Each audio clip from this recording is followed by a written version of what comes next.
Android ဖုန်းတွေအတွက်ဆိုရင်တော့အလွယ်ကူဆုံးနည်းလမ်းတော့ Google Play Store ကနေပြီးတော့ Tor Browser ကို download ဆွဲမှာပေါ့နော်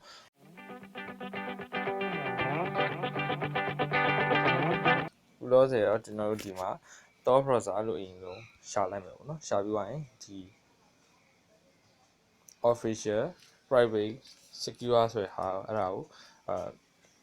install လုပ်ရပါမယ်အဲ့တော့ဒါကို install လုပ်ပြီးသွားပြီဆိုလို့ရှိရင်တော့ကျွန်တော်တို့အနေနဲ့စသုံးလို့ရပြီပေါ့နော်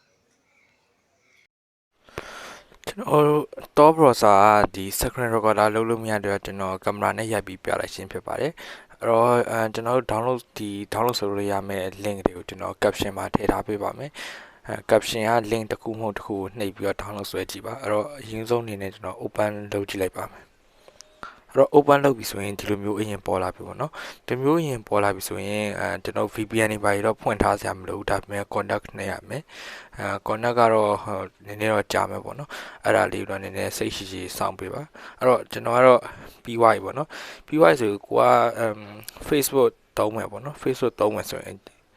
ရုံဆုံး security setting တွေကိုသွားကြည့်ပေါ့နော် standard ဆိုရင်တော့ကျွန်တော်တို့ခုနlaptop နဲ့သုံးတဲ့ PC နဲ့သုံးတဲ့ video မှာပြောခဲ့လို့ပဲ feature အစုံသုံးလို့ရမယ် safer ဆိုရင်တော့ကျွန်တော်တို့ video တွေပါကြည့်လို့မရဘူးပေါ့ safe ဆိုရင်တော့ကျွန်တော် Facebook သုံးလို့မရဘူးဒါပေမဲ့လည်းဒါကိုယ့်ရဲ့ privacy လုံခြုံမှုတို့ပြောချင်တာပေါ့နော်အဲ့တော့ကျွန်တော်တို့က standard ပဲထားလိုက်ပဲပေါ့နော် standard ပဲထားမယ်ဒီ2ကကြာဒီကျွန်တော် web address ကိုကြာဒီအောက်မှာရရတာပေါ့နော်အဲ့တော့ကျွန်တော်က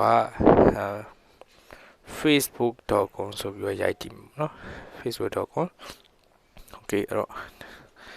နည်းနည်းတော့စောင့်ပေးရပါတယ်ခဏလေးပါအဲ့တော့ပေါ်လာပြီပေါ့နော်ဒီမှာဆိုရင်တော့ကိုယ့်ရဲ့ဖုန်းနံပါတ်နဲ့ password ထည့်ရမယ်ပေါ့ကျွန်တော်ကတော့ကျွန်တော်ရဲ့ဖုန်းနံပါတ်နဲ့ password ကိုထည့်လိုက်ပါအောင်မယ်ဒီမှာ cookie တောင်းလာရင်တော့ accept wall လုပ်ရှင်လို့မလုပ်ချင် setting မှာ manage လုပ်လို့ရတယ်ပေါ့နော်ခုဆိုရင်တော့ဒီကျွန်တော် account ကို login ဝင်ပြီးသွားပြီပေါ့နော် login ဝင်သွားပြီးသွားပြီဆိုရင်ဒါကိုstandard ထားမယ်ဆိုရင်တော့ဒီလို feature အစုံသုံးလို့ရမယ်တခြား standard မထားဘဲနဲ့တခြား safer ထားရင်တော့ video ကြည့်လို့မရဘူးပေါ့နော် save ထားလို့ရှိရင်တော့Facebook ကိုသုံးလို့မရဘူးပေါ့နော်ဒါကတော့ကို privacy ပေါ်မူတည်ပြီးတော့ထားရတဲ့ setting တွေပေါ့နော် security setting အားလုံးပဲအဆင်ပြေကြပါစေအဆင်မပြေတာရှိလို့ရှိရင်လည်းလာမေးလို့ရပါတယ်ခင်ဗျ